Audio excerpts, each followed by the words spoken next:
Hello everyone, कैसे हैं आप सब। आई होप आप बहुत अच्छे होंगे।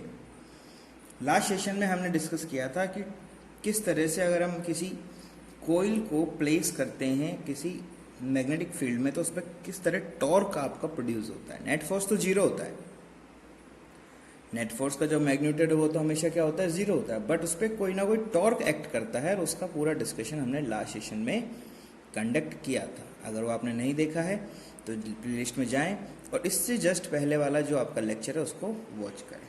ठीक है, आज हम डिस्कस करेंगे उसी कंसेप्ट पे बेस्ड एक बहुत ही अच्छा डिवाइस है जिसको हम लोग बोलते हैं मूविंग कॉइल गैल्वेनोमीटर। इसके बारे में आज हम डिस्कशन करना शुरू करेंगे।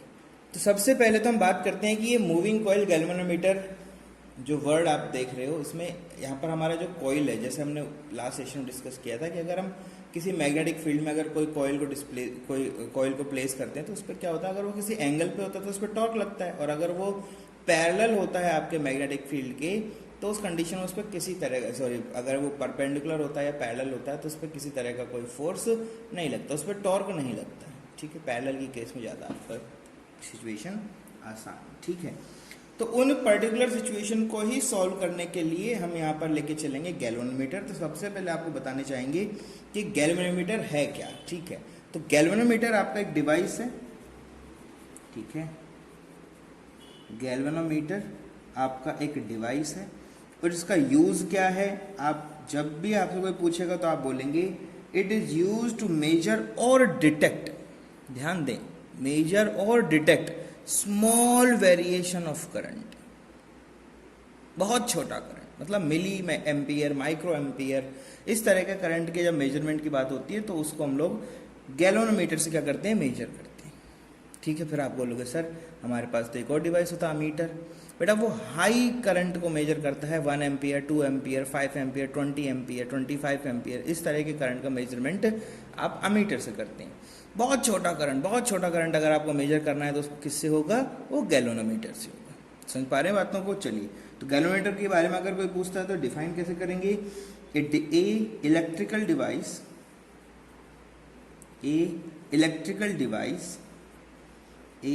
डिवाइस यूज्ड, क्या लिख दिया पता नहीं, यूज्ड टू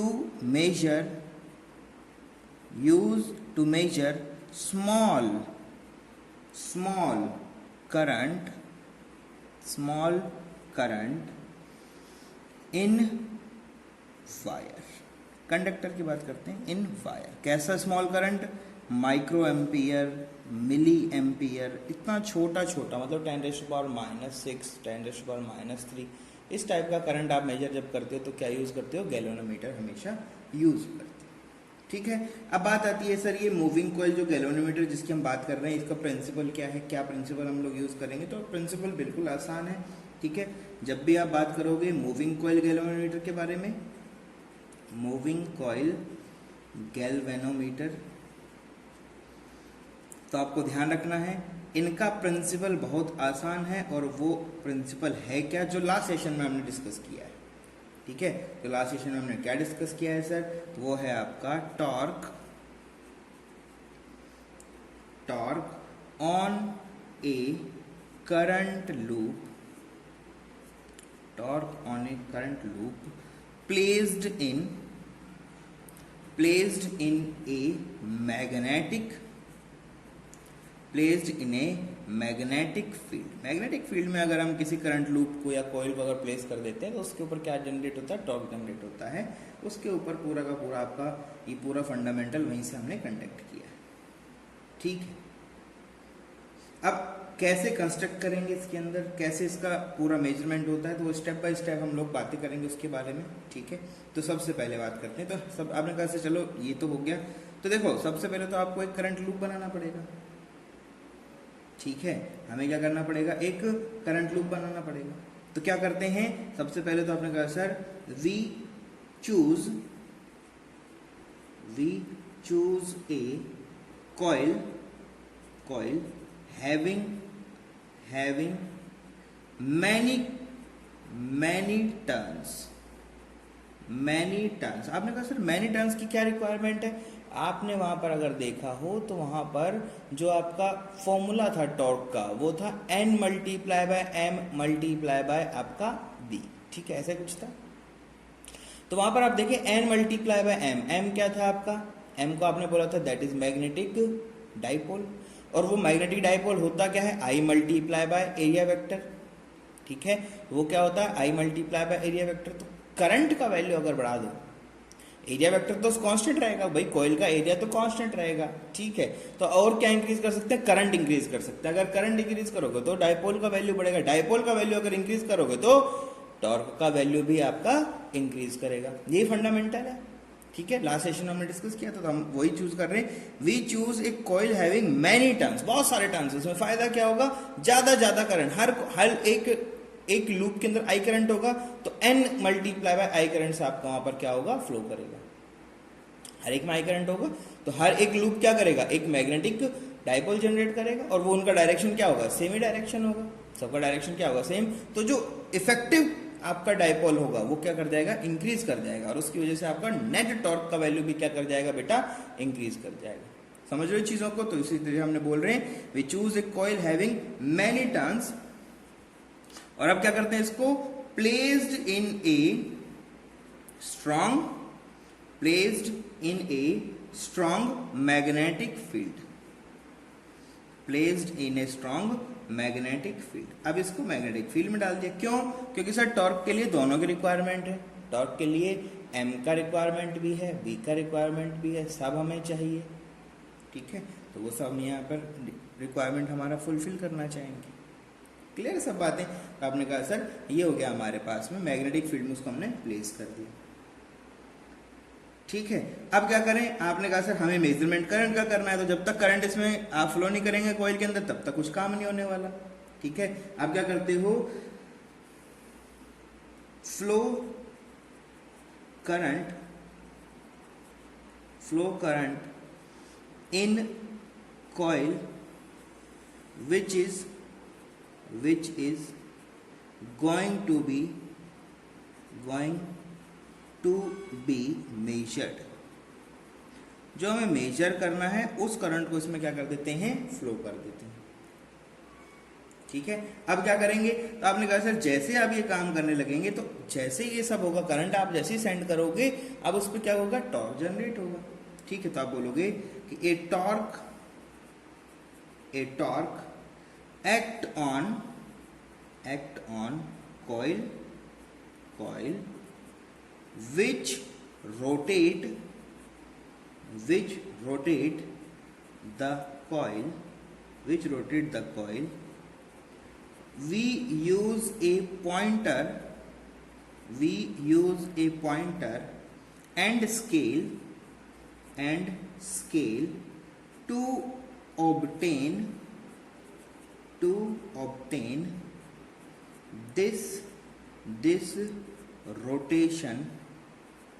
this rotation, या फिर इसको हम लोग क्या बोल सकते हैं, डिफ्लेक्शन।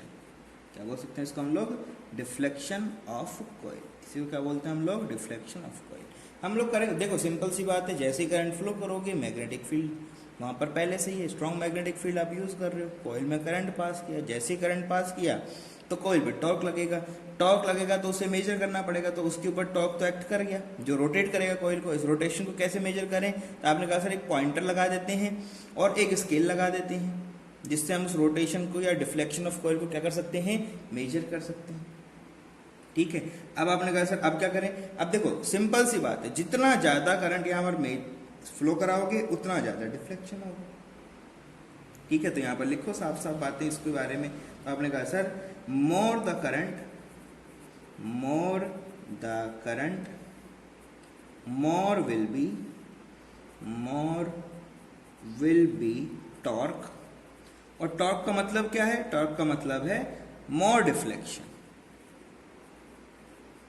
क्या होगा, इसकी वजह से बहुत सारा डिफ्लेक्शन देखने को मिलेगा, और डिफ्लेक्शन जितना ज्यादा होगा उससे क्या होगा, more will be reading, more will be the reading, reading ज़्यादा होगा कुछ ना कुछ, ठीक है भाई। डिफ्लेक्शन बढ़ेगा तो ये आपका पॉइंटर है, तो जैसे जैसे जैसे जैसे करंट बढ़ाते जाओगे रीडिंग क्या होगा, इंक्रीज करता जाएगा। तो ये जो रोटेशन आपको मिल रहा है ये किसकी वजह से मिल रहा है, ये करंट, जितना ज़्यादा करंट होगा उतना टॉर्क ज़्यादा होगा, टॉर्क ज़्यादा होगा, डिफ्लेक्शन ज़्यादा होगा, डिफ्लेक्शन ज़्यादा होगा, रीडिंग भी ज़्यादा होगा। पर इस पूरे के पूरे रिलेशनशिप को अगर आप पढ़ने की कोशिश करें, इसको अगर आप देखने की कोशिश करें तो यहाँ क्या लिखा गया है, यहाँ लिखा गया है current is proportional to deflection.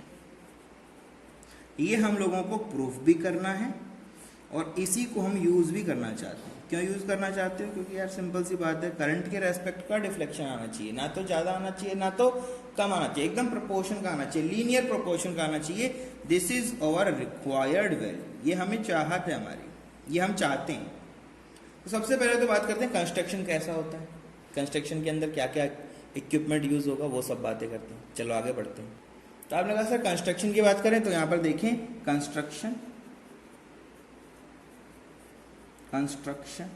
Construction of moving coil galvanometer हम लोग देख रहे हैं, ठीक है। तो उसी को ध्यान देते हुए करें। कैसे होता है, यहाँ पर बहुत छोटा छोटा आपको देना, टर्मिनल देना भाई, जहाँ से करंट दोगे वो पॉइंट भी देना पड़ेगा आपको, टर्मिनल्स देना पड़ता है, हमेशा याद रखना। तो आपने कहा सर एक वायर है और इस वायर पे हमने यहाँ पर बनाया टर्मिनल, ठीक है। ये क्या है आपका एक टर्मिनल है और इस टर्मिनल को यहाँ पर हमने क्या कर दिया, एक प्लेट से कनेक्ट कर दिया। प्लेट से क्यों कनेक्ट कर रहे हो सर, अरे यार सिंपल सी बात है, हमें यहाँ पर डायरेक्शन को चेंज करना है। तो वायर तो स्ट्रॉन्ग इनफ होता नहीं है, वायर जो होता है वो स्ट्रॉन्ग नहीं होता है कि उस पर्टिकुलर पूरे मॉड्यूल का जो वेट है उसको बियर कर पाए। समझते हो इन चीज़ों को ना, समझ रहे हो। तो अब यहाँ पर आपने एक प्लेट लगाया, ठीक है, कंडक्टिव प्लेट है ये भी आपका। अब यहाँ से एक वायर को आपने क्या कर दिया, फाइन वायर को यहाँ से क्या कर दिया आपने, इजेक्ट कर दिया। फाइन वायर, फाइन मतलब बहुत पतला पतला, बहुत छोटा वायर है, बहुत छोटा छोटा वायर आपके पास है। और इस फाइन वायर को हमने क्या कर दिया, पूरे एक कॉइल के फॉर्म में क्या कर दिया, इसको बेंड कर दिया, कॉइल के फॉर्म में क्या कर दिया, बेंड कर दिया, ठीक है। तो मैं इसको बेंड कर रहा हूँ, आप देखें थोड़ा, ठीक है। यहाँ पर एक इस तरह से थोड़ा सा टेढ़ा रख रहा हूँ इसको। क्यों रख रहे हो सर टेढ़ा, क्योंकि बेटा अगर आप ऐसा नहीं करोगे तो वहाँ पर वो पैरेलल हो जाएगा, और अगर वो पैरेलल हो गया तो आपका टॉर्क का वैल्यू कितना होगा, 0 होगा। तो हमें इसको कुछ एंगल पे रखना होता है, ये तो आपको मैंने लास्ट क्लास में बताया था। अब आपको लग ये ऐसा रहा है कि सर धीरे धीरे जो आपका एरिया है वो क्या हो रहा है, डिक्रीज हो रहा है, पर ऐसा है नहीं। आपने कहा सर ये क्या बात कर रहे हो, ऐसा नहीं है, ये 3D में है, ठीक है। ये किस में है, 3 डायमेंशन में आप देख पा रहे हो इसे, 3D में आप देख रहे हो। तो एक्चुअल में क्या है, ये पीछे वाले ऐसे देख रहे हैं ना टेढ़ा करके, तो आपको ऐसा लग रहा है। तो थोड़ा देखोगे तो इस तरह का एक सेक्शन बन रहा है, अंदर की तरफ जा रहा है, पेज के अंदर की तरफ आपको कॉइल जा रहा है। और जो पीछे वाला जो पोर्शन है, जो बिल्कुल लास्ट वाला जो पोर्शन है, वहां से हम लोग क्या करेंगे, वापस से वायर को निकाल लेंगे। तो ये मैं अलग कलर से यूज कर रहा हूँ जिससे आप इसको समझ पाए। वायर आ गया, पीछे से आ रहा है, कॉइल के पीछे की तरफ से, बैक साइड से आ रहा है, ठीक है। और जो भी वायर आया उसके साथ में क्या लगा दिया, यहाँ पर एक स्प्रिंग, और स्प्रिंग के साथ में हमने यहाँ पर क्या बनाया, यहाँ पर बनाया टर्मिनल 2। आपने उठाया इसको और यहाँ पर बना दिया टर्मिनल 2। टर्मिनल क्या काम आएगा, टर्मिनल हमें करंट पास करने का काम आएगा। और यहाँ लगा देंगे हम एक छोटा सा की, जिससे कि सर्किट कंप्लीट हो जाएगा और फिर हमें जो भी रीडिंग चाहिए वो सब मिलेगा। तो आपने कहा सर ये तो सिर्फ करंट का हुआ, हमने अभी तक इसके अंदर वो तो बनाया नहीं, मैग्नेटिक फील्ड कहाँ से दोगे। तो आपको इसमें क्या लगाना पड़ेगा, आपको लगाना पड़ेगा इसके अंदर एक छोटा मैग्नेट, ठीक है। तो कैसा मैग्नेट यूज करते हो, तो ये ध्यान रखना, यहाँ पर मैं अभी बता रहा हूँ आपको, बताएंगे क्यों ऐसा करते हो, ठीक है।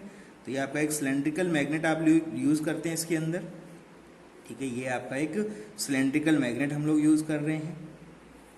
हर एक चीज का यहाँ पर्पज है, ऐसा नहीं है कि उठा के सर कुछ भी लगा देंगे, क्या नहीं, क्यों यूज होता है उसका भी पर्पज है, ठीक है। तो ये आपका एक नॉर्थ पोल हो गया, ये आपका एक साउथ पोल हो गया, ठीक है। और इस तरह से क्या होगा, करंट हमारा इसमें फ्लो करेगा, करंट फ्लो करेगा फाइन वायर के अंदर, ठीक है। तो यहाँ पर ध्यान देते हुए चलें, ये जो हम लेके चल रहे हैं, this is nothing but a fine wire. ये क्या आपका एक फाइन वायर है। ये आपके क्या है, टर्मिनल T1, ये क्या है आपका टर्मिनल T2। तो ये क्या है, दिस इज टर्मिनल 1, ये क्या है आपका, this is nothing but terminal 2, ठीक है। ये क्या चीज है? मैग्नेट है। तो कैसा मैग्नेट है सर? ये इलेक्ट्रोमैग्नेट है। ठीक है, कैसा मैग्नेट यूज करते हो आप हमेशा? यह पूछा जाता है, क्यों यूज करते हैं बता देंगे आप। Electromagnet, electromagnet used. क्यों यूज करते हो? क्यों यूज करते हो भाई? सिंपल सी बात है, इलेक्ट्रोमैग्नेट जो होता है वो स्ट्रॉन्ग फील्ड जनरेट करता है। ठीक है, हमेशा इसलिए इसको यूज करते हैं। तो इलेक्ट्रोमैग्नेट हमने यूज किया। किस शेप साइज का होता है तो आप बता देंगे। ये आपका हमेशा क्या होता है? एक सिलेंड्रिकल, क्या होता है ये? एक सिलेंड्रिकल होता है। हॉर्स शू देखा है आपने? हॉर्स फुट देखा है? शू नहीं देखा, कोई बात नहीं। ऐसा ऐसा होता है, ऐसा कैसा होता है बता, इधर इधर देख लो कैसा होता है। घोड़े का जो पैर होता है उसका जब फुटप्रिंट देखोगे तो वो आपका ऐसा देखने को मिलेगा। ठीक है, तो ऐसा आपका ये मैग्नेट होता है, सिलेंड्रिकल टाइप का, थोड़ा सा हॉर्स शू की तरह इसको हम लोग देखते हैं। अब होगा क्या क्या इसके अंदर भैया? यहाँ से एक मैग्नेटिक फील्ड पास करेगा, यहाँ से क्या करेगा आपका? एक मैग्नेटिक फील्ड पास करेगा। तो ये तो आपने कहा सर ये तो अपना मैग्नेटिक फील्ड यहाँ से नॉर्थ से साउथ की तरफ जाएगा, इसमें सोचने जैसा कुछ है ही नहीं। ठीक है, जो जो मैग्नेट फील्ड इसके टच करेगा उसके हिसाब से इसके अंदर क्या आएगा? डिफ्लेक्शन आएगा। और ये जो ब्लैक कलर आपको दिख रहा है ये क्या है? This is area. ये जो ब्लैक कलर का आपको यहाँ पर दिख रहा था ये क्या था आपका? This is area. ठीक है, तो ए क्या है आपका? This is nothing but area of coil, area of coil. अब आप होगा सर कैसे 3D में है ये, हम कैसे देखेंगे इसको? ठीक है, तो देखो यार सिंपल सी बात समझो आप। इसको अगर आप देखना चाहते हो तो चलो मैं आपको दिखाने की कोशिश करता हूँ इसको। चलो देखते हैं कैसे ये होता है ना। चलो इधर देखें आप, तो ये तो हमारे पास में है एक फाइन वायर। ठीक है, और ये है हमारा कोर। भाई वायर किस पे लगाओगे? कोर पे लगाना पड़ता है। ऐसे तो रोकने वाला नहीं, फाइन वायर बहुत पतला पतला है ना, तो उसको आप ऐसे रोक नहीं पाएंगे। तो कैसे करते हैं वो देखो। ये जो सिस्टम है ये कुछ ऐसा है आपके पास में, ऐसे है। ऐसे करके हमने बहुत सारा क्या कर दिया, इस पे ऐसे लूप बना दिया है। ठीक है, अब इस चीज को जब सामने से देखोगे तो आपको एक ही यहाँ पर क्या दिखेगा? कुछ दिखेगा नहीं, सिर्फ ये आपका एक ही वायर दिखेगा, लेकिन इसके पीछे बहुत सारा वायर। तो इसको हमने क्या किया? थोड़ा सा टिल्टेड प्लेस किया। देखो हमने इसको थोड़ा सा क्या किया? टिल्टेड प्लेस किया। तो टिल्टेड प्लेस करने से क्या होगा? आपको नंबर ऑफ टर्न्स दिखेगा। लेकिन जब आप इसको विजुलाइज करेंगे तो 3D मॉडल में आप देखोगे तो ये धीरे धीरे धीरे धीरे ऐसा लगेगा आपको छोटा होता जा रहा है। वैसे यहाँ पर देखोगे टर्न्स का एरिया सेम है, सारे टर्न्स का जो एरिया है वो कैसा है? सेम है। लेकिन उसकी आप देखना जब उसको विजुलाइज करोगे तो आपको ऐसा लगेगा ये छोटा होता जा रहा है, लेकिन ऐसा है नहीं। कोर है, उस कोर के ऊपर हमने उसको ऐसे वाइंड किया हुआ है।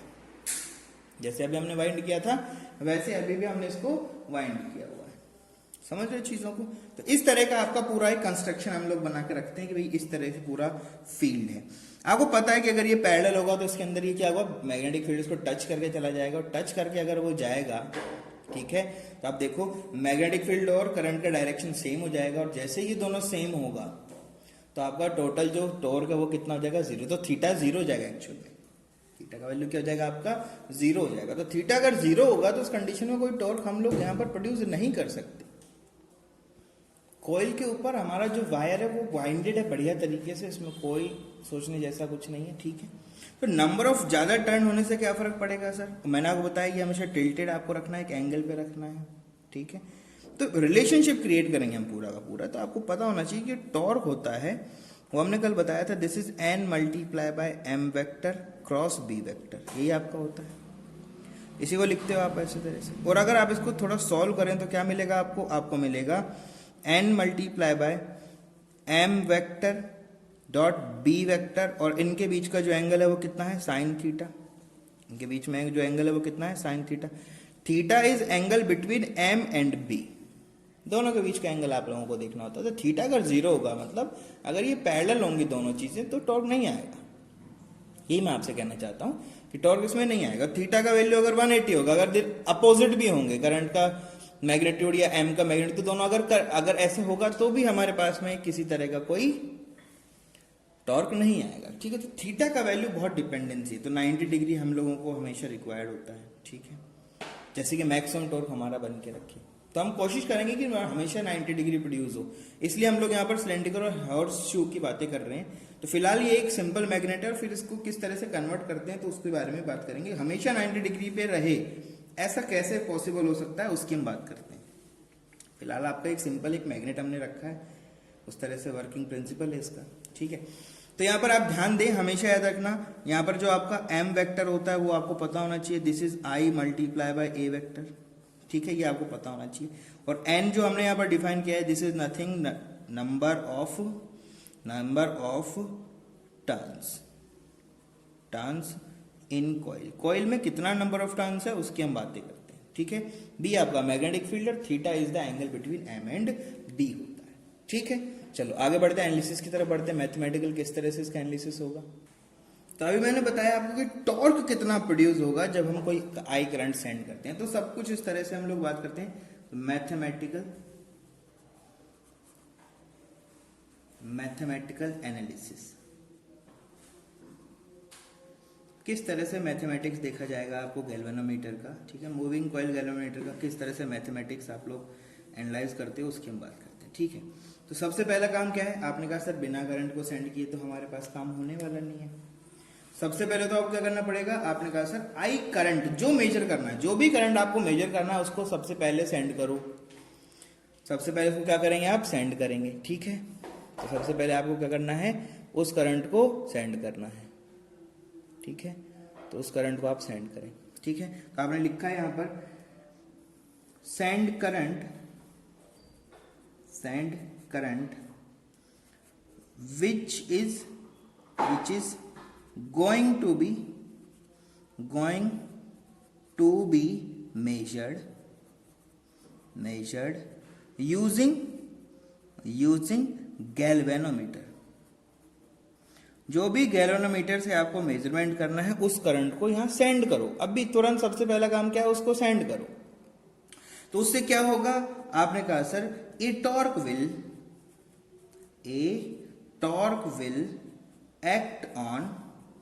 एक्ट ऑन कॉइल पे क्या होगा, एक टॉर्क लगेगा।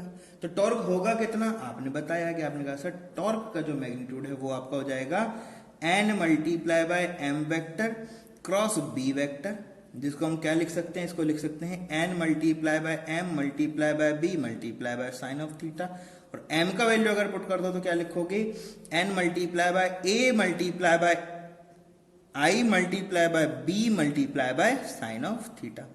यहाँ पर ए बी ऐसा कुछ नहीं है कि ABCD पढ़ रहे हैं हम लोग। तो एरिया था A, B था आपका मैग्नेटिक फील्ड, थीटा जो होता है वो करंट और मैग्नेटिक फील्ड का, या L मैग्नेटिक फील्ड का जो होता है एंगल होता है, या फिर A और B का एंगल भी आप बोल सकते हो, ठीक है। तो आप इस तरह से देखें, थीटा जो होता है वो M और B का एंगल भी बोल सकते हो आप, A और B का एंगल भी बोल सकते हो, कोई प्रॉब्लम यहाँ पर नहीं है। आई आपका एक स्केलर क्वांटिटी तो उसकी बात करनी, n नंबर ऑफ टर्न्स है तो उसकी बात नहीं करते हैं, ठीक है। तो आपने कहा सर टॉर्क जो है वो हो गया n multiply by a multiply by b multiply by sine of theta.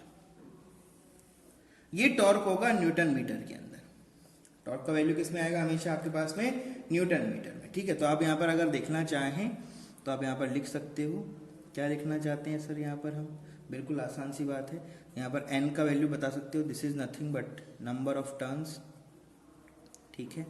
I is your current, this is nothing but current. A is area of loop, ठीक है, आपका एरिया ऑफ लूप है। B आपका क्या है, this is nothing but magnetic field, ठीक है। ये आपका क्या है, मैग्नेटिक फील्ड है, टेस्ला में होता है, ये मीटर स्क्वायर में होता है, ये एम्पियर में होता है, ये आपको पता होना चाहिए, ठीक है। ये आपका एम्पियर में रहेगा, ये आपका मीटर स्क्वायर में रहेगा, ये हमेशा टेस्ला में रहेगा, ठीक है। अब आ जाती है theta, this is angle between m vector and b vector आप बोल सकते हो। आप चाहें तो a vector and b vector भी बोल सकते हैं, ठीक है। एरिया वेक्टर और मैग्नेटिक फील्ड का जो एंगल है वो भी आप थीटा ही डिफाइन करते हो, क्योंकि एरिया वेक्टर और m दोनों होते हैं हमेशा एक ही डायरेक्शन में, दोनों हमेशा किस में होते हैं, सेम डायरेक्शन में होते हैं। तो आपको उसमें कोई टेंशन लेने की जरूरत है नहीं, ठीक है। इतना हमारे पास में बात तैयार गया, ठीक है। तो आपने कहा सर, आपने कहा यहां पर मैंने बताया theta should not be zero, theta का वैल्यू जीरो नहीं होना चाहिए, थीटा का वैल्यू जीरो नहीं होना चाहिए फॉर ए टॉर्क प्रोडक्शन। अगर आपको टॉर्क प्रोड्यूस करना है तो थीटा का वैल्यू जीरो नहीं होना चाहिए। थीटा का वैल्यू जीरो नहीं होना चाहिए तो क्या होगा, तो आपने कहा सर जैसे जैसे थीटा का वैल्यू हम इंक्रीज करते जाएंगे टॉर्क का वैल्यू भी क्या होगा हमारा इंक्रीज करता जाएगा। ठीक है, जैसे जैसे टॉर्क प्रोड्यूस होगा हमारा जो वायर है उसमें ट्विस्टिंग आना शुरू होगा। ट्विस्टिंग आएगा तो मैंने आपको यहाँ पर स्प्रिंग बताया था, वो स्प्रिंग भी क्या होगा ट्विस्ट होगा। यहाँ देखो जैसे जैसे कॉइल इस तरह से ट्विस्ट होगा वायर में ट्विस्टिंग आएगा, वायर में ट्विस्टिंग आएगा तो स्प्रिंग भी ट्विस्ट होगा। स्प्रिंग ट्विस्ट होगा तो क्या होगा, जैसे जैसे ये ट्विस्ट होने लगेगा तो इस तरह से रोटेट करेगा, ट्विस्ट होने लगेगा तो इस तरह से रोटेट करेगा। ठीक है, इस तरह से रोटेट करेगा, रोटेट करेगा तो क्या होगा, आपका जो निडल है वो भी उसके रेस्पेक्ट में क्या करेगा, रोटेट करेगा। क्या करेगा, रोटेट करेगा। ठीक है, तो होता क्या है, जैसे ही करंट बंद करोगे, जैसे ही करंट का सप्लाई यहां पर आप डेमोलिश करोगे, बंद कर दोगे, तो क्या होने लगेगा भैया, यहां पर जो आपका ट्विस्टिंग आया था ये वापस रिस्टोर हो जाएगा। ये वापस क्या हो जाएगा, रिस्टोर हो जाएगा।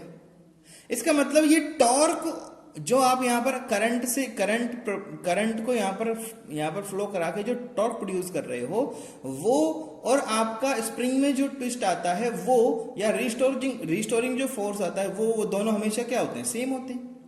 अगर ऐसा नहीं होगा तो डेफिनेट सी बात है कि ये ट्विस्ट होता ही रहेगा। अगर ये सेम नहीं होगा तो ये ट्विस्ट होता रहेगा, मतलब आपका स्प्रिंग जो है वो ट्विस्ट होता रहेगा। ये आपका एक स्प्रिंग था, ठीक है, ये आपका क्या था, एक स्प्रिंग था, ये आपका एक रेजिस्टेंस नहीं है, स्प्रिंग है। ठीक है, तो स्प्रिंग ट्विस्ट होता रहेगा। अगर टॉर्क और ये दोनों निडल आपका यहाँ से स्टार्ट होगा, जैसे मैंने यहाँ पर निडल लगा दिया, ठीक है, ट्विस्टिंग हुआ तो ये इस तरह से क्या होगा, निडल अपना रीडिंग शुरू करेगा, देना देना देना देना, तो ये कहीं जाके रुकेगा भी ना। तो जिस भी पॉइंट के ऊपर स्टेडी स्टेट में ये आएगा, या फिर जिसमें इक्विलिब्रियम में ये रीच करेगा, उस पॉइंट के ऊपर ट्विस्टिंग फोर्स और आपका टॉर्क दोनों क्या होंगे, सेम होंगे। मतलब ये रिस्टोरिंग फोर्स जो इसको अपोजिट डायरेक्शन में रिटर्न लाने की कोशिश करेगा, और जो टॉर्क इसको पॉजिटिव डायरेक्शन में ले जाने की कोशिश कर रहा है, वो दोनों क्या होने चाहिए, सेम होने चाहिए। ऐसा होना चाहिए, ऐसा हमारे पास में होना चाहिए। तो थीटा का वैल्यू तो जीरो नहीं होना चाहिए, हमने पता लगा लिया। तो आपने डेफिनेशन देना शुरू किया कि भाई क्या क्या हो सकता है। तो आपने बोला सर एज द कॉइल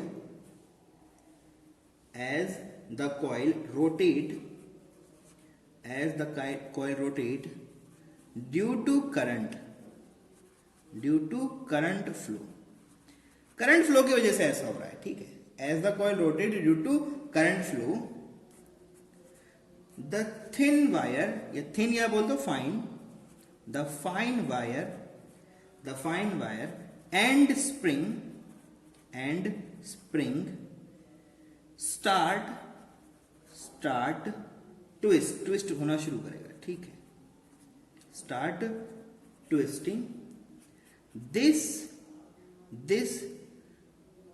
ये जो ट्विस्टिंग ये क्या प्रोड्यूस करेगी, ये एक रिस्टोरिंग फोर्स प्रोड्यूस करेगी। दिस ट्विस्टिंग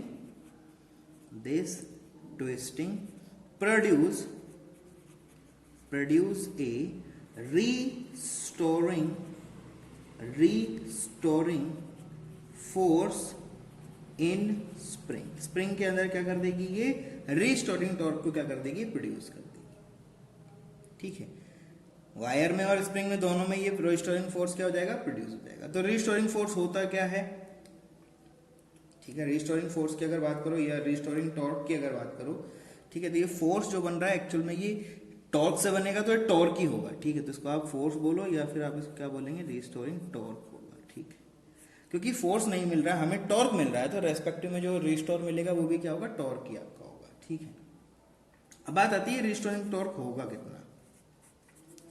बात आती है कि ये रिस्टोरिंग जो आपका टॉर्क है ये कितना होगा। आपने कहा सर जितना ज्यादा आपका ट्विस्टिंग होगा उतना ही ज्यादा ये हमेशा टॉर्क प्रोड्यूस करेगा, उतना ही ज्यादा क्या होगा सर, टॉर्क प्रोड्यूस होगा। ठीक है, तो देखो मोर द ट्विस्ट, याद रखो हमेशा, मोर द ट्विस्ट, जितना ज्यादा ट्विस्ट करोगे, ठीक है, उतना ही ज्यादा क्या होगा, मोर द रिस्टोरिंग टॉर्क, उतना ही ज्यादा आपका रिस्टोरिंग टॉर्क लगा। इसको अगर आप पढ़ते हो 11th क्लास में आपने पढ़ा होगा, तो इसको हम लोग बोलते क्या है, इसको बोलते हैं टॉर्जनल स्ट्रेन। क्या बोलते हैं इसको हम लोग, टॉर्जनल स्ट्रेन। ठीक है, जितना ज्यादा आप करोगे उतना ज्यादा आपको ये रेजिस्टेंस आपको फील कराने की कोशिश करेंगे। जब आपने टॉर्जनल स्ट्रेन पढ़ा था 11th क्लास में, तो आपने एक वर्ड और साथ में आपने पढ़ा होगा, ठीक है, उसको हम लोग क्या बोलते थे, उसको बोलते थे हम लोग टॉर्जनल कांस्टेंट। टॉर्जनल कांस्टेंट होता है क्या, इसको डिफाइन करते हैं सी से। ये होता है यूनिट अमाउंट के ट्विस्ट के ऊपर कितना फोर्स स्टोर हुआ, उसको हम लोग क्या बोलते हैं, सी। उसको हम लोग क्या बोलते हैं, सी। मतलब 1 डिग्री के ट्विस्ट पे कितना स्टोर होगा, सी। 2 डिग्री पे कितना होगा, 2c। 3 डिग्री पे कितना होगा, 3c। तो n डिग्री पे कितना होगा, nc। या 5 डिग्री पे कितना होगा, 5c। ठीक है, तो इस तरह से इसको हम लोग थोड़ा सा मैथमेटिक्स बनाने की कोशिश करते हैं। ठीक है, तो आप बातें करते हो किसके बारे में, आप यहाँ पर देने वाले हो ट्विस्ट, और उसके रेस्पेक्ट में आपको क्या मिलने वाला है, रीस्टोरिंग। क्या मिलने वाला है, रीस्टोरिंग टॉर्क। क्या मिलने वाला आपको, रीस्टोरिंग टॉर्क। तो जो आपका कांस्टेंट है, ठीक है, ट्विस्ट कांस्टेंट जो है वो क्या कहता है, वो ये कहता है कि अगर आप 1 डिग्री का ट्विस्ट देते हो तो जो टॉर्क जो आपका रिस्टोर होगा वो कितना होगा, सी होगा, उस कांस्टेंट की इक्विवेलेंट होगा। ये चीज अगर आप 2 डिग्री कर देते हो तो ये कितना हो जाएगा, 2c, डबल हो जाएगा। अगर आप ये 3 डिग्री कर देते हो तो ये कितना हो जाएगा, 3c। अगर इसको आप 5 डिग्री से क्या कर देते हो, इंक्रीज कर देते हो, तो ये कितना हो जाएगा, 5 मल्टीप्लाई बाय c। मतलब जो टॉर्क रीस्टोर होगा, जो कि यहां लिखा हुआ, उसका वैल्यू कितना है, वो डिपेंड करता है उस एंगल पे जिससे आपने इसको ट्विस्ट किया है। दोनों क्या होते हैं, सेम होने चाहिए, ये उस पर डिपेंड करता है। अब आपने कहा सर इक्विलिब्रियम को अगर सेटिस्फाई कराना चाहते हो तो ये जो फोर्स बन रहा है, ये वाला फोर्स, और जो हमारा टॉर्क करंट डालने से बना है, वो दोनों फोर्स स्टार्ट क्या होने चाहिए, सेम हो जाएंगे। ठीक है, कैसे होंगे वो लिखो, थोड़ा थ्योरी लिख देते हैं इस बात का, किस तरह से हम बातें करना चाहते हैं उसकी थ्योरी लिख देते हैं। कैसे लिखते हैं, हम लिखते हैं as the coil start rotating, as the coil start rotating, restoring force क्या होने लगेगा, restoring torque in fine wire and spring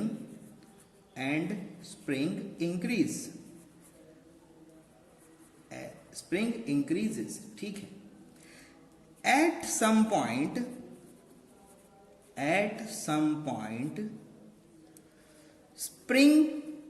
spring and fine wire क्या होने लगेगा, बैलेंस हो जाएगा। At some point spring and fine wires torque will be balanced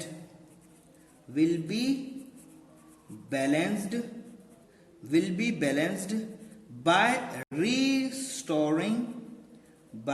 restoring torque produced in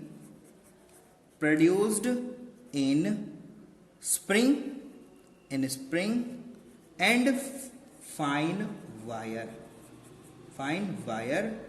against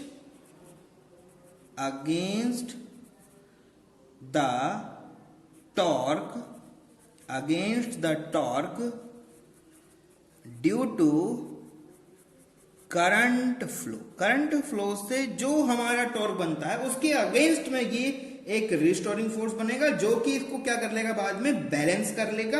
और जब ये बैलेंस हो जाएगा तो सिस्टम कैसा बन जाएगा, ऐसे जब आपका ये सब हो जाएगा तो आपके पास क्या हो जाएगा, final reading will be there. जब ये होने लगेगा, जैसे ही आपका रिस्टोरिंग फोर्स इक्वल हो जाएगा, उस पॉइंट पे आपको क्या मिल जाएगा, फाइनल रीडिंग। और फाइनल रीडिंग जब आपको मिला है तो क्या क्या हुआ है, आपने कहा सर इस पॉइंट के ऊपर जो हमारा रिस्टोरिंग टॉर्क था वो, और हमारा जो टॉर्क था जो हमने अप्लाई टॉर्क किया था, जो किससे बना था, करंट से, वो दोनों क्या हो गए हैं, इक्वल हो गए हैं। तो आपने कहा सर रिस्टोरिंग टॉर्क तो हमारा क्या होता है, C5 होता है, और अप्लाइड करंट क्या होता है, आपने कहा सर ये हमने निकाला था, ये होता है N × I। Multiply by A multiply by B multiply by sine of theta. Theta का वैल्यू 90 डिग्री नहीं है, अभी थीटा का वैल्यू 0 नहीं है, ये कंफर्म है, 0 नहीं है, ये तो कंफर्म है, लेकिन 0 से 90 डिग्री की कुछ भी हो सकता है। थीटा यहां पर अभी फाइनाइट है, ठीक है, यहां पर 0 नहीं है, ठीक है। ये सब बातें कब हो रही हैं? ये है आफ्टर 5 डिग्री ट्विस्ट। 5 डिग्री का ट्विस्ट हो चुका है तो ये C5 हो जाता है, वैल्यू आपको पता ही है, ठीक है। तो यहां पर अगर आप देखते हो तो पूरा का पूरा सिस्टम अगर बात करो तो आपने कहा सर आई का करंट का वैल्यू कितना होगा? भाई करंट ही तो आपको फाइंड करना था, तो करंट यहां से फाइंड करो, कितना होगा? आपने कहा सर ये हो जाएगा C5 divide by NAB sine of theta. अब सिस्टम में देखो, एरिया कांस्टेंट, मैग्नेटिक फील्ड जो बन रहा है वो constant, number of turn constant, C constant, तो क्या बनेगा यहां से? आप कहोगे sir I is proportional to phi divide by sine of theta, phi divide by sine of theta. क्या आपकी चाहत पूरी हुई? आपने कहा सर नहीं हुई। आप बेटा क्यों बोल रहे हो नहीं हुई? क्योंकि सर चाहत जो थी वो थी करंट प्रोपोर्शनल टू डिफ्लेक्शन, सी डायरेक्टली फाई के प्रोपोर्शनल हो जाए। इसका मतलब क्या है? करंट आपका आई होगा और जो डिफ्लेक्शन होगा वो कितना होगा? फाई होगा, तो दोनों डायरेक्ट प्रोपोर्शन में आ जाने चाहिए। ये हमारी चाहत थी सर। यहां तो यहां साइन थीटा का फर्म एक टर्म आ गया, साइन थीटा का टर्म आ गया, इसको हमें रिमूव करना पड़ेगा। इसको रिमूव करने का जो प्रोसेस है वो बहुत शानदार है, वो बहुत ही बढ़िया है, ठीक है। तो वो हमें समझना है किस तरह से इसको करते हैं। चलो देखते हैं कैसे किया जाता है इसको। तो हम क्या करना चाहते हैं? हम साइन थीटा का जो टर्म आपके पास में आया है, ठीक है, जो साइन थीटा का टर्म हमारे पास बना है, अभी क्या बना है हमारे पास में? हमारे पास बना है कि phi divide by sine of theta is proportional to current. इसमें से साइन थीटा का टर्म हम लोग क्या करना चाहते हैं? रिमूव करना चाहते हैं। ये हमारी चाहत है, क्योंकि अगर ये रिमूव हो गया तो फिर करंट डायरेक्टली क्या हो जाएगा? डिफ्लेक्शन हो जाएगा, और वो हमारे लिए बेस्ट है। तो ये सब करना चाहते हो तो क्या क्या करना पड़ेगा? अब आपको पता लगता है कि क्या यूज किया जाए ऐसा करने में। तो सबसे पहला तो आता है कि आप यहां पर यूज करो एक सिलेंडरिकल, क्या यूज करो? एक सिलेंड्रिकल मैग्नेट को यूज करो। अगर जनरल मैग्नेट लोगे तो काम नहीं होगा। दूसरा क्या यूज करें? दूसरा आप यूज करो एक सॉफ्ट आयरन कोर, ठीक है। क्या करोगे? सॉफ्ट आयरन कोर ले लो और उसके ऊपर रैप वायर ऑन इट, इसके ऊपर रैपिंग करो आप। क्यों ऐसा करते हो वो समझो बात को, उसको समझने की जरूरत है हमें। कैसे सिस्टम होगा वो समझिएगा एक बार वापस से, थोड़ा सा चीजों को एनालाइज करो। अभी आपने कहा सर पहले भी डायग्राम में वही बना था, वहां मैंने भी डायरेक्टली मैंने ये डिफाइन किया था कि हम लोग वहां पर ये लेके चल रहे हैं और एक कोर पे हम लोगों ने ये पूरा रैपिंग किया है। तो आपको समझना है कि कोर तो वहां था, लेकिन अब हम सॉफ्ट आयरन कोर यूज करने वाले हैं। उसका पर्पज क्या है? दोनों का पर्पज जो है वो थोड़ा सा क्या है? डिफरेंट है। सिलेंड्रिकल मैग्नेट वहां भी तो सर सिलेंड्रिकल टाइप का था, बिल्कुल था। यहाँ वहां आपका एक बार मैग्नेट था जो सिलेंड्रिकल कट में था। ये सिलेंड्रिकल मैग्नेट ही है, मतलब पूरा एक सिलेंडर था, उसमें हमने ऐसे कट कर दिया, उसमें स्लेंट ऐसे कर दिया, ऐसे स्लेंटिंग कर दिया, ठीक है। उसमें क्या कर दिया? ऐसे स्लेंटिंग कर दिया। समझ रहे हो? चीजों को समझने की कोशिश करो थोड़ा सा। तो ऊपर से देखोगे तो सिलेंडर भी आपको एक क्या दिखाई पड़ेगा? ऊपर से जब आप उसको देखेंगे तो आपको वो देखने को जब देखेगा तो देखने में तो आपको वो ऐसा ही लगेगा, लेकिन ये बहुत ही एक अच्छा स्लैंट हमने यहाँ पर इस तरह से काट दिया है।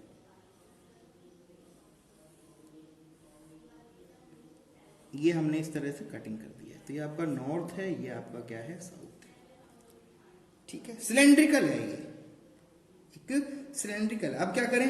अब यहां पर आप ले लेंगे कोर, और ये रहा हमारे पास में वो कोर जिस पे हम रैपिंग कर रहे हैं। सिलेंड्रिकल कोर है, लंबा है, ये भी सिलेंड्रिकल है, लंबा है, ऐसे पीछे इस तरह से पीछे की तरफ जा रहा है, ठीक है। इस तरह से ये पीछे जा रहा है, ठीक है। तो ये 3D में देखोगे तो पूरा सिलेंडर है, ऐसे पूरा अंदर की तरफ पेज के अंदर है। और ये कोर जो है ये भी सिलेंड्रिकल है, पेज के अंदर जा रहा है। ऊपर देखोगे सर्कल दिखेगा। इस पे हमने क्या कर दिया? इस पे हमने कर दिया रैपिंग, ये लो रैपिंग कर दिया। ये आपने इस पे क्या कर दिया? वायर को रैप कर दिया। तो आपने कहा सर ये भी तो एरिया अलग अलग हो गया। नहीं बेटा, यार नहीं, ऐसे रैपिंग कर रहे हो, इस पे ऐसे उठा के रैप कर रहे हो, एरिया कहाँ चेंज होगा? क्रॉस सेक्शन एरिया सेम ही तो रहेगा, स्लाइटली वो कोई छोटा मोटा अंतर आएगा, कोई फर्क नहीं पड़ता उससे ज्यादा। अब होगा क्या, नॉर्थ से फील्ड आएगा और फील्ड आपका हमेशा परपेंडिकुलर टू द सरफेस होता है, तो यहाँ से परपेंडिकुलर ऐसे जाएगा, यहाँ से परपेंडिकुलर ऐसे जाएगा, यहाँ से परपेंडिकुलर ऐसे जाएगा, और यहाँ से जब रीच करेगा तो यहाँ परपेंडिकुलर ऐसे जाके एंटर करेगा, यहाँ भी परपेंडिकुलर एंटर करेगा, यहाँ भी परपेंडिकुलर एंटर करेगा।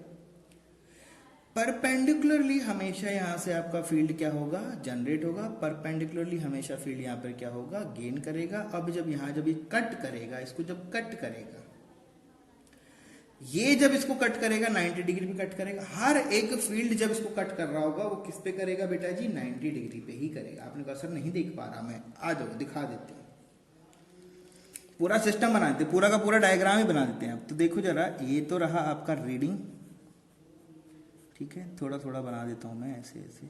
ये आपका स्केल है, ठीक है, ये क्या है आपका स्केल है, ये क्या है बेटा जी आपका स्केल है, ठीक है।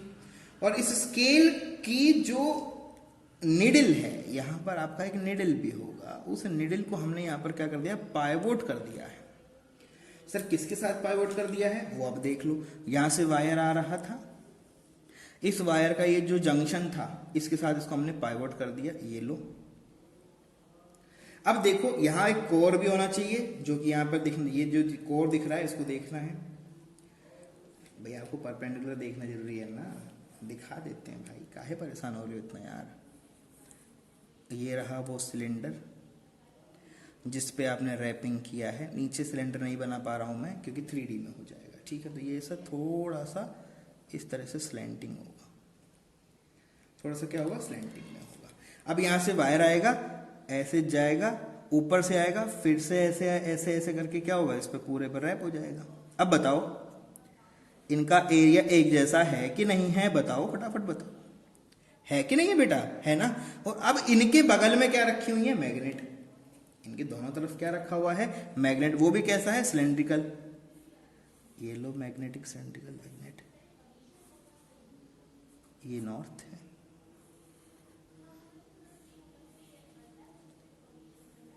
ये हमारा साउथ है, ठीक है। अब यहां से जब मैग्नेट से आपका फील्ड जाएगा, यहां से जब मैग्नेटिक फील्ड आपका उस तरफ रीच करेगा, तो देखो जरा यहां से फील्ड जाएगा कि नहीं जाएगा, कैसा हुआ, 90 कट किया, 90 कट किया, 90, हर पॉइंट पे 90 डिग्री से जाएगा। टॉर्क प्रोड्यूस होगा, टॉर्क प्रोड्यूस होगा तो ये रोटेट करेगा, पूरा सिस्टम रोटेट करेगा, रोटेट करेगा तो रीडिंग आएगा, ठीक है। तो ये हमारा क्या था, दैट वाज आवर स्केल, ये था हमारा नेडल, ठीक है। ये हमारा सिलेंड्रिकल कोर है और ये हमारे मैग्नेट हैं। और इसकी जो एंड होगा, जो भी इसका एंड होगा, उस पर यहाँ स्प्रिंग लगा होगा और उस स्प्रिंग के साथ में यहाँ एक टर्मिनल रहा होगा और टर्मिनल के पास में यहाँ पर इस तरह से एक सिस्टम रहा होगा, ठीक है।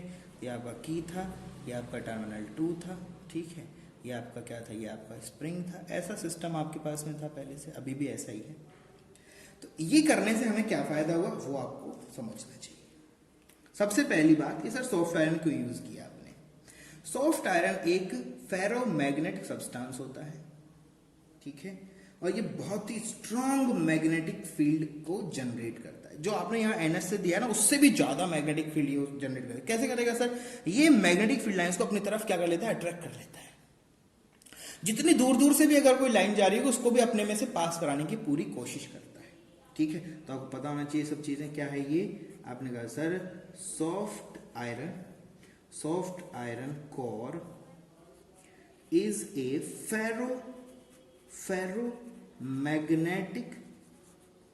ferromagnetic substance which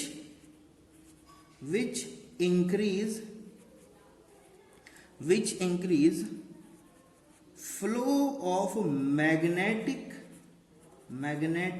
field lines from it। उसमें से मैग्नेटिक फील्ड लाइंस को ज्यादा से ज्यादा फ्लो कराने में वो उसकी हेल्प करता ठीक है, ज्यादा से ज्यादा उसमें से पास कराने की बात करता है, फील्ड लाइंस बढ़ेगा। अब देखो मैग्नेटिक फील्ड लाइंस ज्यादा जाएंगी तो एक्चुअल में होने क्या वाला है, आपका मैग्नेटिक फील्ड ही तो इंक्रीज होने वाला है, उस पर्टिकुलर सेक्शन में मैग्नेटिक फील्ड क्या हो जाएगा, इंक्रीज हो जाएगा। दूसरा आता है कि सिलेंड्रिकल मैग्नेट क्यों यूज किया, सिलेंड्रिकल मैग्नेट से क्या फर्क पड़ता है, ठीक है, आप बोलोगे due to cylindrical magnet, due to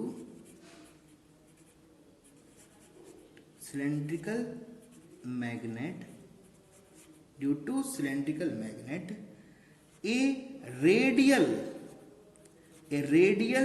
magnetic field, radial magnetic field generate a radial magnetic field generate inside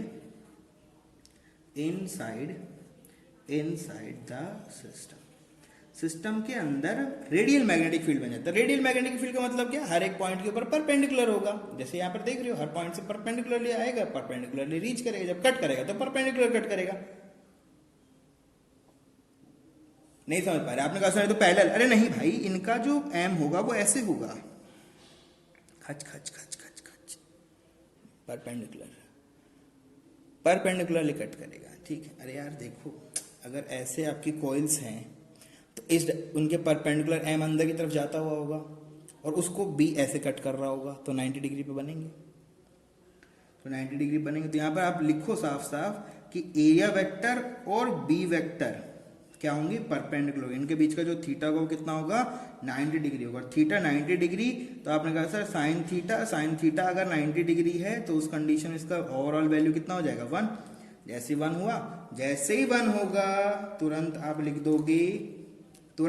दोगे, क्या लिख दोगे, आपने कहा सर लिखने के लिए नया पेज चाहिए, तो तुरंत आप लिख दोगे जैसे ही आपका साइन थीटा का वैल्यू 90, जैसे आपने लिखा तो आपने कहा सर एप्लीकेबल वैल्यू इक्वलेंट होना चाहिए आपका NIAB साइन ऑफ थीटा के इक्वलेंट होना चाहिए, तो आपने कहा सर C मल्टीप्लाई बाय 5 का value NIAB sine of theta के मल्टीपल में होना चाहिए, NIAB साइन थीटा के मल्टीपल में होना चाहिए, ऐसा होना चाहिए। तो आपने कहा सर हमें तो करंट चाहिए, तो आपने कहा सर ये तो वापस से क्या हो जाएगा, C5 हो जाएगा, क्या हो जाएगा, C5 डिवाइड बाय में आपके पास क्या आ जाएगा, NAB साइन ऑफ 5 हो जाएगा, सॉरी थीटा हो जाएगा।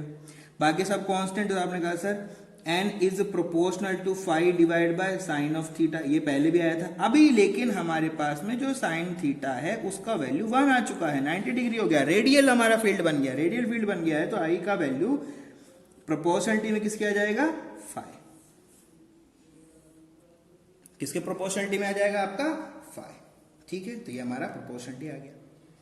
जैसे ये बातें हम समझ पाते हैं तो अब आता है कि सर गैल्वेनोमीटर की सेंसिटिविटी क्या होती है। अगला वर्ड जो आपसे पूछा जा सकता है वो होता है sensitivity, sensitivity of galvanometer. Sensitivity का मतलब क्या है, किसी छोटे रेस्पॉन्स पे ही, मतलब छोटे ही फ्लो के ऊपर हाई रेस्पॉन्स को शो करना ही क्या होता है, सेंसिटिविटी। छोटे वेरिएशन पे हाई रेस्पॉन्स, छोटे वेरिएशन पे हाई रेस्पॉन्स, इसका यही मतलब होता है, ठीक है। तो करंट की, अगर गैल्वेनोमीटर की बात करोगे तो इसमें क्या फ्लो कराते हो, करंट, रीडिंग मिलता है वो आपका रेस्पॉन्स, ठीक है। तो बोलोगे at a very small current, at a very small current it show very large deflection, छोटे से करंट पे ही लार्ज डिफ्लेक्शन ये शो कर देगा, ऐसे चीज को हम लोग क्या बोलते हैं, सेंसिटिव। तो दो तरह का सेंसिटिव होता है, पहला होता है करंट सेंसिटिव,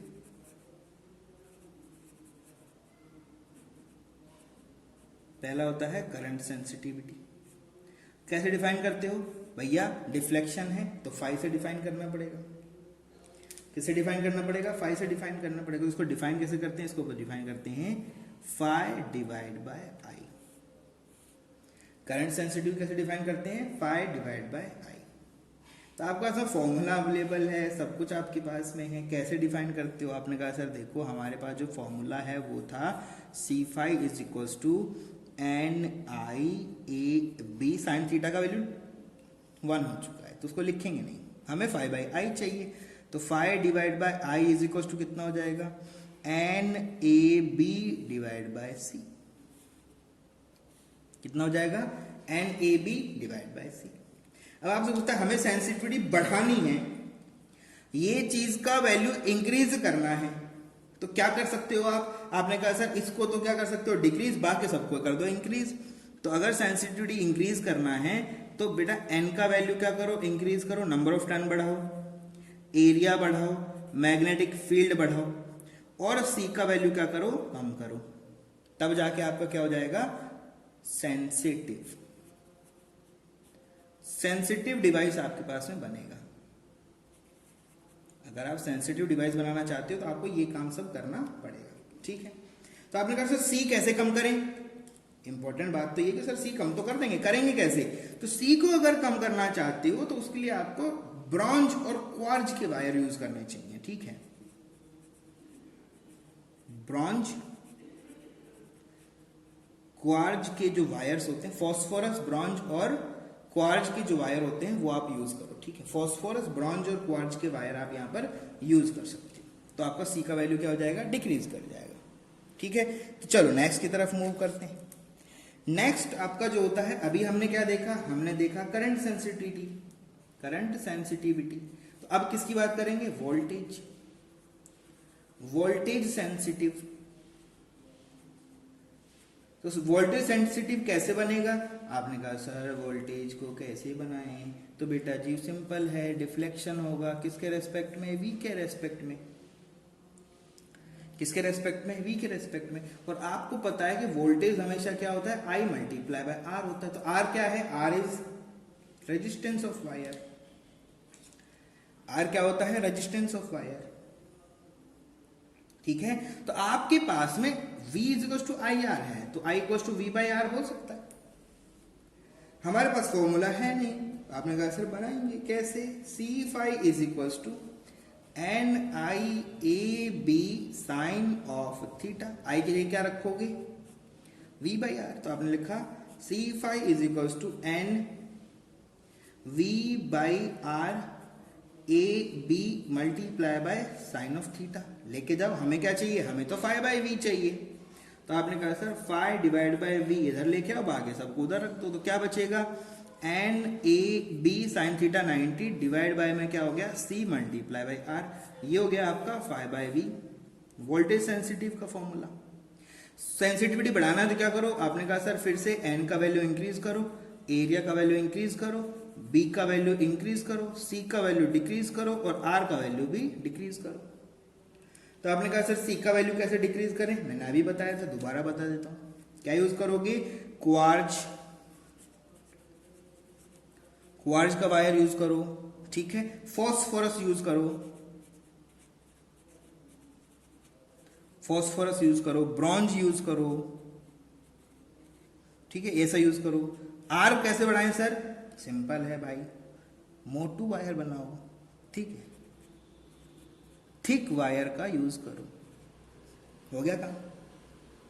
बाकी सब तो वाइंडिंग है, एरिया बढ़ाना है तो आपका जो कॉइल है उसको मोटा कर दो, ये सब आपको काम करना पड़ता है, ठीक है। अब बात आती है कि सर करंट सेंसिटिविटी और आपका वोल्टेज सेंसिटिविटी का कोई रिलेशनशिप है क्या? कोई रिलेशनशिप है क्या? आपने कहा सर होना तो चाहिए, अगर ये करेंगे बढ़ाएंगे तो वो भी बढ़ना चाहिए, ऐसा होना चाहिए, लेकिन ऐसा होता नहीं। ये बहुत इंपॉर्टेंट हम लोग लिखने जा रहे हैं फिलहाल, ठीक है। We can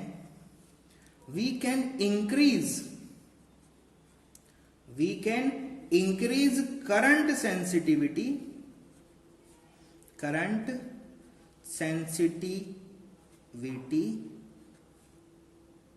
and still voltage sensitivity remains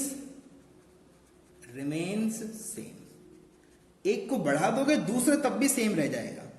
I 5/i को बढ़ा, इसका कहने का मतलब है वो ये है कि 5/i को बढ़ा देने पर भी 5/v का जो वैल्यू है वो कैसा रहेगा, कांस्टेंट रहेगा, ऐसा ये कहना चाहते हैं। आपने कहा सर ये कैसे हो सकता है, तो पॉसिबल ही नहीं है। कोई बात नहीं, कंडीशन होती है, कंडीशन होती है। कंडीशन क्या है वो देखो, n का वैल्यू इंक्रीज करने पर यही बढ़ता है, यही बढ़ता है। आपको पता है n का वैल्यू इंक्रीज करने पर 5/i का वैल्यू भी इंक्रीज करता है और 5/v का वैल्यू भी इंक्रीज करता है। ऐसा आपको ऐसा पता है, ऐसा पता है आपको कि ऐसा होता है। अब मैंने कहा कि ठीक है, n से मैंने वैल्यू क्या कर दिया, 2n किया कि नहीं किया, तो डेफिनेट सी बात है बेटा, जो लेंथ रहा होगा वो भी कितना हो गया होगा, 2n। और अगर ये 2l हुआ होगा तो r is proportional to l, ये तो हमें पता है। और अगर ये प्रोपोर्शनल तो इसका मतलब r का वैल्यू कितना हो गया होगा, 2r। कितना हो गया होगा, 2r। अब दोनों के फॉर्मूले में रख के देख लो, तो 5/i क्या होता था, NAB divide by c, first ये था। और बेटा जी 5/v क्या होता था, ये होता था NAB डिवाइड बाय CR। रखो वैल्यूज दोनों में, दोनों वैल्यूज रखोगे तो आपने कहा सर इनका वैल्यू तो हो गया 2NAB डिवाइड बाय C, और इनका वैल्यू कितना हो गया, 2NAB divide by 2R into C। 2 से 2 cancel, this value is constant, अभी भी कांस्टेंट। और ये वैल्यू कितना हो गया, 2 टाइम्स ऑफ 5/i, डबल हो गया। ये वैल्यू तो क्या हो गई, डबल हो गई, ये वैल्यू क्या हुई, कांस्टेंट हुई। अब भी देखो यहां पर आप लिख सकते हो वोल्टेज सेंसिटिविटी, वोल्टेज सेंसिटिविटी कैसा है, सेम है। तो अगर नंबर ऑफ टर्न्स बढ़ा देते हो तो उस केस के अंदर आपका दोनों केस पूछेगा आपसे कि n का वैल्यू बढ़ाने पर कौन कौन से में क्या क्या चेंज आएगा, तो आप बता देंगे उन्हें कि करंट सेंसिटिविटी तो बढ़ जाएगा लेकिन वोल्टेज सेंसिटिविटी आपका सेम रहेगा। ये को क्लियरली आप मेंशन कर दो, कोई इसमें आपको इश्यू नहीं है। समझ रहे हो चीजों को। तो इस बात को हम लोग चाहें तो एक क्वेश्चन से प्रूव भी कर सकते हैं। आओ क्वेश्चन से कर लेते हैं इसको, ठीक है। क्वेश्चन में बोला गया है हमारे पास 2 गैल्वेनोमीटर्स हैं, सॉरी गैल्वेनोमीटर्स हैं हमारे पास में, 2 moving coil galvanometer, 2 moving coil galvanometer है हमारे पास में। सबसे पहला जो मूविंग कॉइल गैल्वेनोमीटर है M1 है, दूसरा जो है वो आपका क्या है, M2 है, ठीक है। M1 M2 का कुछ वैल्यूज दिया है। इसने बोला है कि नंबर ऑफ टर्न्स फर्स्ट के अंदर कितना है, 30, ठीक है। उसका जो रेजिस्टेंस है वो कितना है, आपने बोला वो 10 है, ठीक है। उसका जो एरिया है, कॉइल का एरिया है वो आपका 3.6 इंटू 10⁻³ मीटर स्क्वायर है। और उनमें जो मैग्नेटिक फील्ड आपका जा रहा है वो है 0.25 टेस्ला। ये ओम्स में है, ये नंबर है, सिंपल आपको बोला गया N2 number of turn second के अंदर कितना है, बोला गया 42, ठीक है। और इनका जो रेजिस्टेंस है वो कितना बोल दिया इन्होंने, बोला कि ये है आपका 14 ओम्स, ठीक है। और बोला कि इनका जो एरिया है वो सेम है 0.36 इंटू 10⁻⁻, चलो अलग कर देते हैं, 4 मीटर स्क्वायर, चेंज कर दिया, इसको चेंज कर दिया, वो भी अलग। अभी मैग्नेटिक फील्ड B2 का वैल्यू है वो है 0.25 टेस्ला, ये सेम है। फाइंड, क्वेश्चन बोलता है find current sensitivity end voltage sensitivity. तो आपने कहा सर सबसे पहले पता लगाते हैं 5/i। तो 5/i क्या हो जाएगा, आपने कहा सर 5/i होता है NAB डिवाइड बाय C, ये तो फॉर्मूला है। तो दोनों तरफ अलग अलग करते हैं। करंट सेंसिटिविटी एक तरफ चल रहा है और इधर क्या चलेगा, यहाँ चलेगा वोल्टेज सेंसिटिविटी। ये क्या होता है, आपने कहा सर ये होता है NAB डिवाइड बाय CR। आपको क्या करना है, M1 M2 चाहिए, तो आपने कहा sir 5 divide by I of M1 divide by 5 divide by I of M2। कैसे लिखें, तो ये हो जाएगा N1 A1 B1 divide by C1 divide by divide by में आप लिखोगे N2 A2 B2 divide by C2। आपने कहा सर C तो दिया नहीं, अरे सेम वायर यूज कर रहे हो, सेम वायर यूज कर रहे हो तो वैल्यूज पुट कर दो, वैल्यूज पुट करो तो कितना बनेगा A1 A2 क्या है A1 A2 B1 B2 cancel out, देखो सेम है, ठीक है। C1 C2 cancel out, N1 30 ये 42, तो ये ऊपर आएंगे तो क्या बचेगा, ये बचेगा C2 divide by C1, same ही कर देते हैं, ये वैल्यूज जो है दोनों सेम है, ये भी 4 है, ठीक है, दोनों सेम है, ज़्यादा लोचा नहीं करना है। तो C2 बाय C1, तो क्या बचेगा आपके पास में आंसर, क्या बचेगा आपके पास में, आपने कहा sir M1 divide by M2, ठीक है, M1 divide by M2 equals to कितना होगा C2 बाय C1, तो C2 का वैल्यू कितना है, सॉरी C2 बाय C1 तो कैंसिल आउट हो चुका है, N1 बाय N2 बचेगा, sorry N1 divide by N2, ठीक है, कितना हो जाएगा N1 divide by N2 which is equals to N1 का वैल्यू कितना है सर 30, इनका वैल्यू कितना है 42, ठीक है, तो वैल्यू निकाल लेंगे आप, तो कितना जाएगा 1 डिवाइड बाय 1.4, तो 10 बाय 14 आप इसको लिख सकते हो, कोई प्रॉब्लम नहीं, ठीक है, तो इसको आप ऐसे लिख सकते हो, कोई दिक्कत नहीं, ऐसे लिख सकते हो। दूसरा क्या है, इसके अंदर वैल्यूज पुट करें तो आपको क्या मिलेगा, वही सब आपको करना है, M1 बाय M2 कैलकुलेट करना है, तो कितना कितना वैल्यू होगा N1 A1 B1 divide by C R1 divide by N2 A2 B2 divide by C R2। यहाँ पर फर्क क्या पड़ेगा, यहाँ पर जब इसको आप सॉल्व आउट करोगे तो C से C खत्म, A B खत्म, यहाँ पर बचेगा क्या, ये बचेगा N1 R2 divide by N2 R1, तो आपके पास बचेगा M1 डिवाइड बाय M2, किसके लिए कर रहे हो, वोल्टेज सेंसिटिविटी, ये किसके लिए किया गया था, current sensitivity. 30 multiply by R2 का वैल्यू कितना है 14 डिवाइड बाय N2 का वैल्यू 42 मल्टीप्लाई बाय 10, सॉल्व कर लें, बड़े आराम से इसको सॉल्व करें, वैल्यू दिखें, ठीक है, तो ये आपके क्या है, ये आपके सिंपल आंसर्स, ठीक है। तो ऐसे क्वेश्चन आप लोग सॉल्व भी कर सकते हो, कोई प्रॉब्लम इसमें नहीं, ठीक है। तो आपका 4th चैप्टर कंप्लीट हो चुका है, नेक्स्ट चैप्टर हम लोग शुरू करेंगे 6th चैप्टर, ठीक है। 5th चैप्टर आपका अपलोड हो चुका है कंप्लीटली, तो उसको आप देखें बढ़िया से और अपने प्रिपरेशन को जारी रखें, ठीक है। तो 6th चैप्टर स्टार्ट करेंगे, नेक्स्ट लेक्चर आपका अपलोड होगा 6th चैप्टर का ही अपलोड होगा। तब तक के लिए stay safe, stay blessed, thank you very much.